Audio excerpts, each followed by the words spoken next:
우리 예수님께서 3년 동안의 공생애가 거의 끝나갈 무렵에 가이사라 빌립보에서 갈릴리에 있는 가버나움으로 오시는 중에 제자들로부터 이런 질문을 받으셨습니다. 천국에서는 누가 크니까? 천국에서는 어떤 사람이 큰 자가 되느냐 하는 그런 질문을 받으셨습니다. 그때 오늘 본문 3절에 보니까 예수님께서 어린 아이 하나를 그들 가운데 세우시고 말씀하시기를 진실로 너희에게 이르노니 너희가 돌이켜 어린아이들과 같이 되지 아니하면 결단코 천국에 들어가지 못하리라. 그러므로 누구든지 이 어린아이와 같이 자기를 낮추는 사람이 천국에서는 큰 자니라. 그렇게 말씀을 하셨어요. 또 5절에 보니까 누구든지 내 이름으로 이런 어린아이 하나를 영접하면 곧 나를 영접함이니 말씀을 하시고 이들을 실족해 하지 말라고 말씀을 하셨습니다. 오늘 본문 말씀에서 우리는 아주 중요한 몇 가지 교훈을 얻게 됩니다. 그 중에 첫째는 어린 아이는 매우 소중한 존재라고 하는 것입니다. 이 세상에서는요, 어린 아이들이나 또 남의 도움을 받아야 살 수 있는 장애인이나 또 아주 극빈자들이나 또 사회적 그 약자들에 대해서 이런 소자들에 대해서 업신여기는 그런 경우를 많이 볼 수가 있습니다. 성경에 보면 사람의 숫자를 계수할 때 여자나 아이들은 아예 빼버리고 남자 장정들만 계수하는 걸 볼 수가 있어요.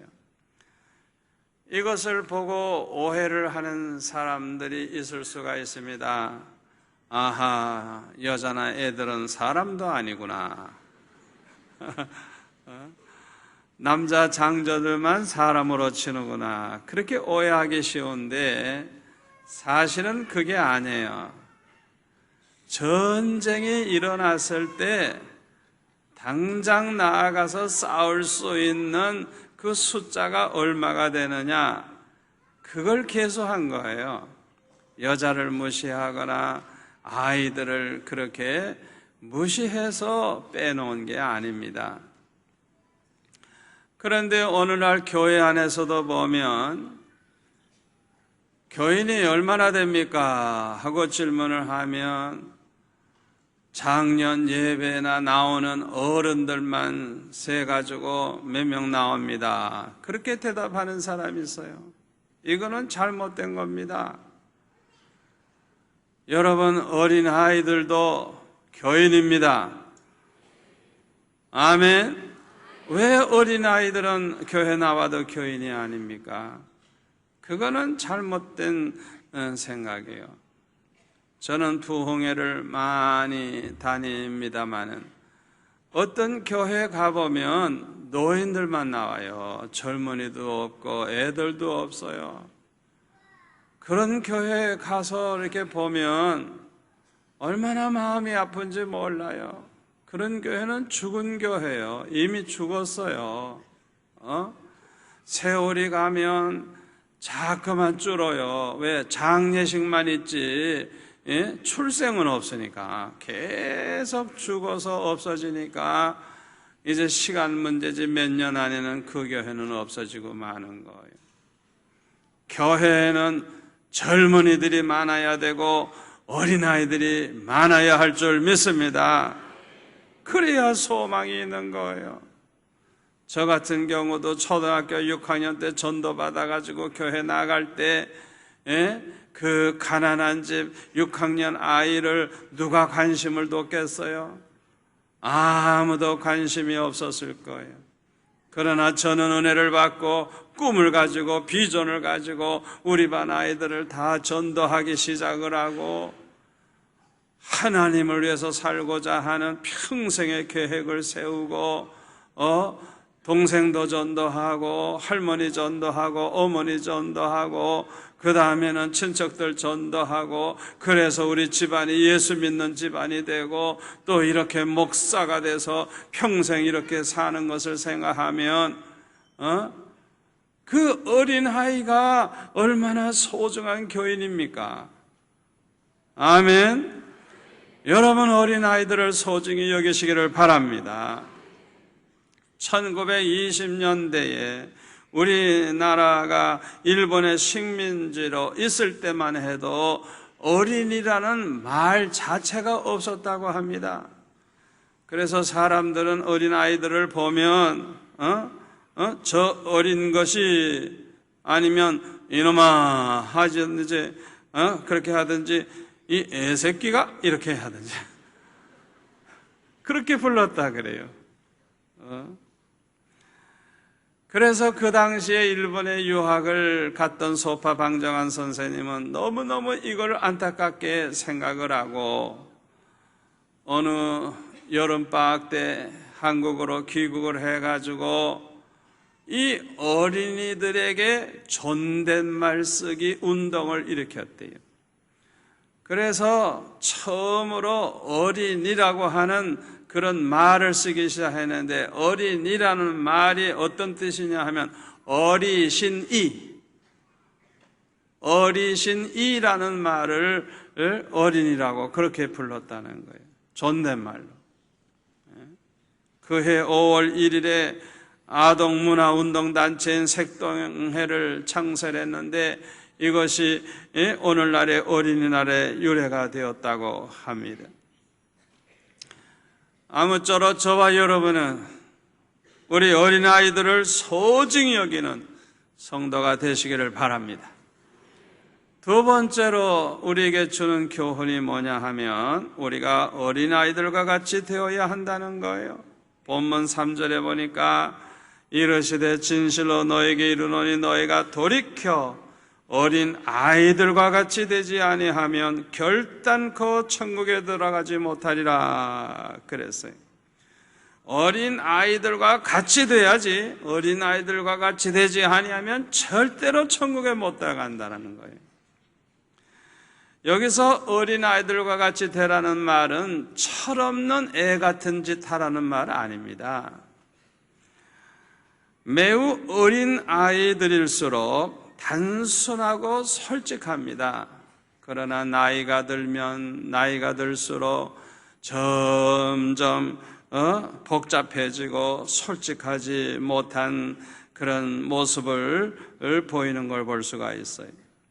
다시 말하면 사람은 이 세상에서 오래 살면 살수록 타락을 하는 것입니다. 그래서 제일 전도하기 좋은 사람이 누구냐? 어린아이들이에요. 어린아이들 전도하기 제일 좋아요. 제일 전도하기 어려운 사람이 누구냐? 연세가 많으신 어른들 전도하기 참 힘듭니다. 너무나도 험한 세상에서 살다가 보니까 죄도 많이 범하게 되고 험한 일도 많이 겪다가 보니까 마음이 굳어질 대로 굳어지고 또 이 마음 문을 닫고 있기 때문에 좀처럼 이 전도가 안 되는 거예요. 우리 교회에서도 보면은 이 연세 많으신 어른들이 처음에는 보면은 정말 복음이 잘 안 들어가요. 그러나 1년, 2년, 3년 지나다 보니까 은혜를 받고 변화가 되는데 우리 교회 나오시는 어르신들 보면은 은혜 받을수록 아주 순전하고 단순하고 진실하고 겸손하고 그 어린아이 같이 점점 변화되는 그 모습을 볼 때 참 저 어른이 많이 변했구나. 얼마나 저는 그런 분들 보면 존경스럽고 아름다운지 모르겠어요. 은혜 받으니까 어린아이의 그 순수함이 회복이 되는 거예요. 어떤 은퇴하신 유명한 목사님이 설교 중에 이런 말씀을 하셨어요. 이분은 아주 유명한 분이기 때문에 아주 서울에서 많은 사람을 만나게 되는데, 특별히 세상에서 성공한 사람들, 돈을 그냥 어마어마하게 벌어가지고 큰 부자들을 만나보면 아주 순진할 정도로 어린 애와 같은 데가 있다고 하는 것입니다. 그런데 이와 반대로 어깨에 힘주고 힘께나 있는 것처럼 행세하는 사람들은요, 자기도 고생 꽤나 하고 남도 못 살게 구는 것을 볼 수가 있다는 거예요. 여러분, 그거 알아야 돼요. 동물들도요, 사나운 동물들은 막 그냥 잡아먹으니까 온 세상이 다 사나운 동물로 가득 찰 것 같죠? 이 사나운 동물들은 자기들끼리도 물어뜯고 싸우고 잡아먹기 때문에 씨가 말라가지고 찾아볼 수가 없어요. 그러나 유순한 동물들은요, 점점 더 많아지고 더 많아지고, 이 세상에 끝까지 남는 건 유순한 동물이 남고 사나운 건 다 없어져요. 그걸 우리가 알아야 돼요. 마가복음 10장 13절에 보면은 사람들이 예수님께서 만져주심을 바라고 어린아이들을 데리고 왔어요. 그때 제자들이 막 꾸짖었어요. 애들 데리고 오니까 어른도 그냥 다 치료를 못 받는데 뭐 애들 데려오느냐고 막 야단을 했겠죠. 그때 예수님께서 보시고 노하시어 이르시되 어린아이들이 내게 오는 것을 용납하고 금하지 말라. 하나님의 나라가 이런 자의 것이니라. 내가 진실로 너에게 이르노니 누구든지 하나님의 나라를 어린아이와 같이 받들지 않는 자는 결단코 그것에 들어가지 못하리라 하시고, 그 어린아이들을 안고 그들 위에 안수하시고 축복하시니라 그랬어요.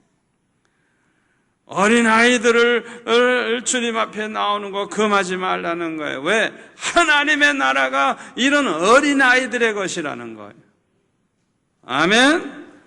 그리고 누구든지 하나님 나라를 이 어린아이들과 같이 받들지 아니하면 결단코 그곳에 들어가지 못한다는 거예요. 어린아이들과 같이 그렇게 해야 된다는 거예요. 어린아이들은요, 엄마, 아빠가 없으면 죽는 줄 알아요. 그래서 엄마, 아빠를 얼마나 소중하게 여기는지 몰라요. 이 어린아이들처럼 저와 여러분도 예수님만 없으면 죽는 줄 알아야 돼요. 그런 믿음을 가져야 돼요. 아멘.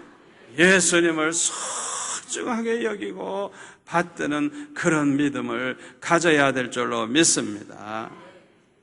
우리는 어린아이들에게 가르치려고만 하지 말고 오히려 어린아이들에게서 배울 점을 배워야 되는 거예요. 특히 겸손을 배워야 돼요. 본문 4절에 뭐라 그랬어요? 그러므로 누구든지 이 어린아이와 같이 자기를 낮추는 사람이 천국에서 큰 자라 그랬어요. 천국에서 큰 자가 누구냐? 자기를 낮추는 사람이 큰 사람이래요. 어린아이같이 자기 자신을 낮추는 자가 큰 자라는 거예요. 여러분 중에 성지순례를 하신 분은 가보셨겠지만은, 제가 성지순례 가보니까 베들레헴에 예수님 탄생을 기념해서 지은 성전이 있어요. 4세기경에 돌로 지은 성전인데, 그 안에 들어가 보면은 아주 모자이크로 아름답게 성화가 그려져 있고, 강단 밑에는 예수님께서 나신 자리라고 해서 그 대리석에다가 별을 그려놨어요. 그 자리가 바로 예수님 태어난 자리라고. 그런데 그 성전에 들어가려고 하면 우리 교회처럼 이렇게 문이 큰 게 아니고 나지막하고 작은 문 하나밖에 없어요. 그러니까 그 안에 들어가려면 그냥 서서 들어가면 들이받는 거예요. 그냥. 그러니까 머리를 푹 숙이고 허리를 굽히고 그냥 그 좁은 문을 기어 들어가야 그 안에 들어갈 수 있는 거예요. 안내하는 사람에게 왜 문을 이렇게 만들었냐? 모르니까 뭐라고 설명하냐 하면 우리 주님 앞에 나아가는 사람들은 다 겸손히 엎드리고 들어가야 된다는 거예요. 아멘. 겸손해야 된다는 거예요. 겸손하지 않으면 안 된다는 거예요. 유명한 아인슈타인 박사님은 아주 겸손한 사람이었다고 합니다. 상대성 이론을 발견해가지고 세계적인 학자로 유명해졌을 때에도 그는 변함없이 겸손했다고 합니다. 한 번은 제자들이 질문하기를 선생님의 그 많은 학문과 전문적인 지식은 어디에서 나오는 것입니까? 라고 질문을 했더니 한참 생각을 하더니 그 실험실에 있는 그 물을 이 손가락으로 이렇게 딱 집어가지고 이렇게 물 한 방울을 떨어뜨리면서 하는 얘기가 나의 학문은 바다에 비유한다고 하면 요 한 방울의 물방울 정도밖에 안 된다. 그렇게 겸손하게 말을 했다고 하는 것입니다. 저와 여러분은 겸손해야 하나님 나라에서 큰 자가 된다는 걸 언제나 명심하시고 스스로를 낮추면서 살아가는 성도가 되시기를 바랍니다. 세 번째 교훈은 어린이들을 예수님 영접하듯이 해야 한다는 거예요. 5절, 또 누구든지 내 이름으로 이런 어린아이 하나를 영접하면 곧 나를 영접함이니. 어린아이들을 영접하는 것이 곧 예수님 영접하는 것이래요. 그리고 10절에 보니까 삼가 이 작은 자 중에 하나도 업신여기지 말라. 너희에게 말하노니 그들의 천사들이 하늘에 계신 내 아버지의 얼굴을 항상 배옵느니라. 쉽게 말하면 이 어린아이 작다고 업신여기지 말라는 거예요. 함부로 하지 말라는 거예요. 왜? 그의 천사가 하나님 앞에 서 있다는 거예요. 그러니까 함부로 그 어린아이에 대하면 안 된다는 거예요. 얼마나 중요한 말씀이에요. 집에서 기르는 강아지 새끼들도요, 자기 그 주인 식구들 중에서 누가 자기를 좋아하고 사랑하는지 미워하는지 다 알아요. 그래가지고 자기를 좋아하는 주인이 오면 대문 앞에 오기 전에 벌써 냄새 맡아가지고 그냥 벌써 집 앞에 오기도 전에 좋아가지고 깽깽하고 그냥 막 꼬리치고 오줌 싸고 야단 법석이에요. 얼마나 좋아하는지. 그러나 밤낮 그냥 발길질이나 하고 사랑해주지 않는 주인이 오면은 그냥 자기 집 속에 쑥 들어가서 눈을 요렇게 뜨고 눈치나 보고 있어요. 강아지 새끼도 알아요. 누가 자기를 좋아하고 싫어하는지. 하물며 어린아이들이 왜 모르겠어요? 어린아이들도 다 알아요. 이 어른이 나를 좋아하는지 싫어하는지 사랑하는지 미워하는지 나에게 잘해주는지 잘못해주는지 어린아이들도 다 아는 거예요. 그렇기 때문에 우리 주님은 말씀하셨어요. 어린아이들에게 영접하는 것이 곧 나를 영접하는 것이라. 예수님 영접하듯이 어린아이들을 영접하라는 거예요. 어린아이를 영접하는 것이 곧 예수님 영접하는 것이고, 어린아이를 멸시하는 것이 예수님 멸시하는 것이고, 어린아이들을 기쁘게 하는 것이 예수님을 기쁘시게 해드리는 것임을 알고, 우리는 어린아이들을 아주 소중하게 여기는 성도가 될 수 있기를 바랍니다. 유명한 요한 웨슬레의 어머니는 자녀를 19이나 낳았다고 합니다. 요한 웨슬레가 13번째 아들이라고 합니다. 그런데 그 많은 자녀들을 얼마나 훌륭하게 키웠는지 하나도 잃어버리지 아니하고 다 훌륭한 하나님의 사람을 만들었어요. 그런데 이 수산나는요, 아이를 강보에 싸서 들었다 놨다 하고 젖을 먹일 때에 우주를 들었다 놨다 하는 마음으로 했다고 합니다. 이 아이는 하나님이 내게 보내주신 천사요, 이 아이는 하나님의 일을 해야 될 사람이요, 큰 위대한 역사를 이룰 귀한 그릇이라고 그렇게 말하고 그렇게 생각하면서 아주 경건한 마음으로 어린아이들 19을 그렇게 키웠다는 거예요. 그래서 그렇게 다 훌륭한 인물들로 만든 거예요. 이 수산나는 어머니의 자녀 교육 강령이 있었는데, 첫째는 애가 울며 졸라댈 때는 절대로 젖을 주지 않았다고 합니다. 왜? 울며 떼를 쓸 때마다 귀찮다고 자꾸 젖 물리고 그러면 대모하는 기질이 생긴다는 거야. 그래가지고 그렇게 떼를 쓰는 습관이 생긴다는 거야.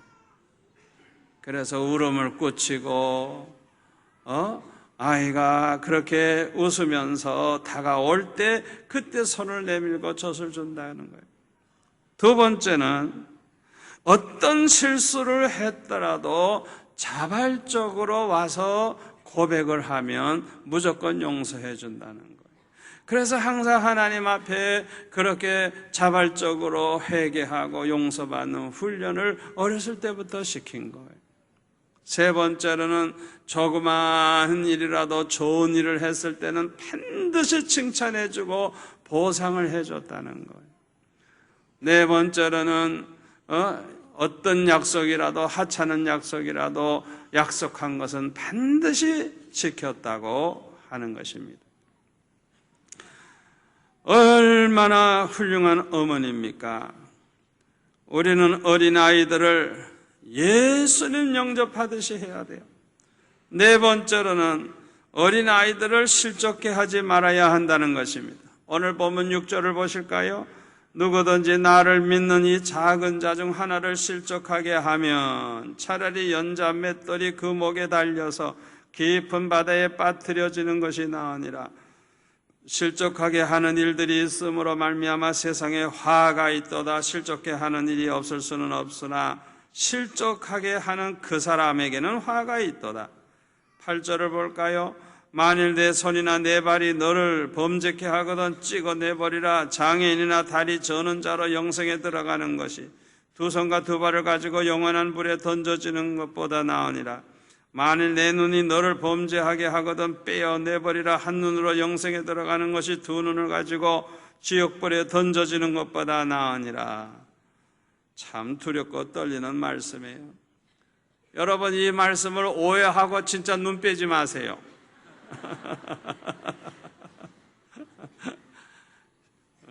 어린아이들을 실족해 해가지고 범죄케 하고 타락시키고 하는 이 죄가 얼마나 무서운 죄인지 그 죄를 짓지 말라고 강조해서 하신 말씀이에요.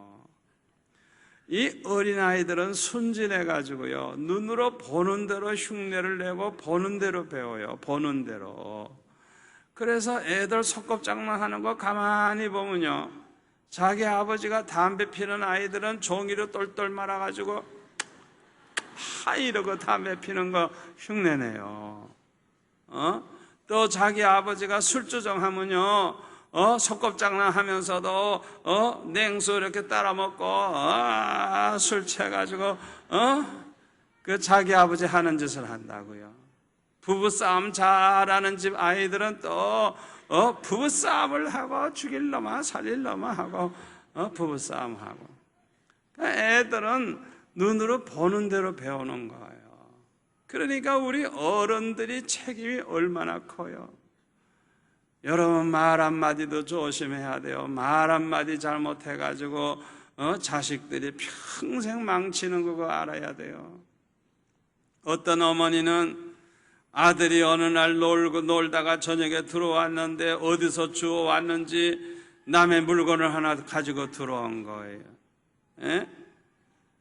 자기 물건이 아니고 남의 물건이면 돌려줄 생각을 해야지. 에? 가지고 들어오니까 아, 이놈은 잘 살겠구나 하고 머리를 쓰다듬어 주면서 칭찬을 했네.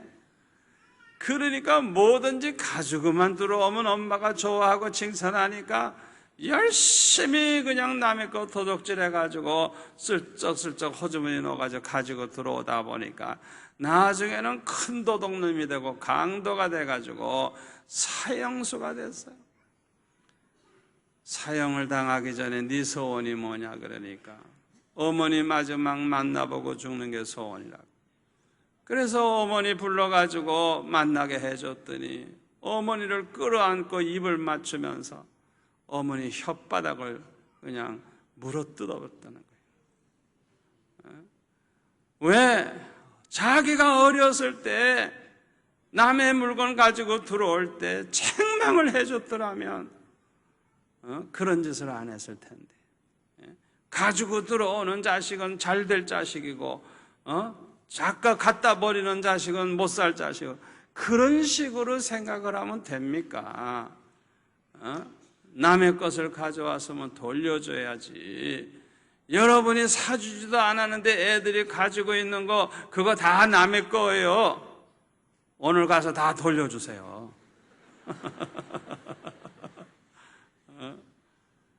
여러분 애들을 죄짓게 만들고 타락하게 만들고 그러면 안 되는 거예요. 그게 얼마나 큰 죄인지 몰라요.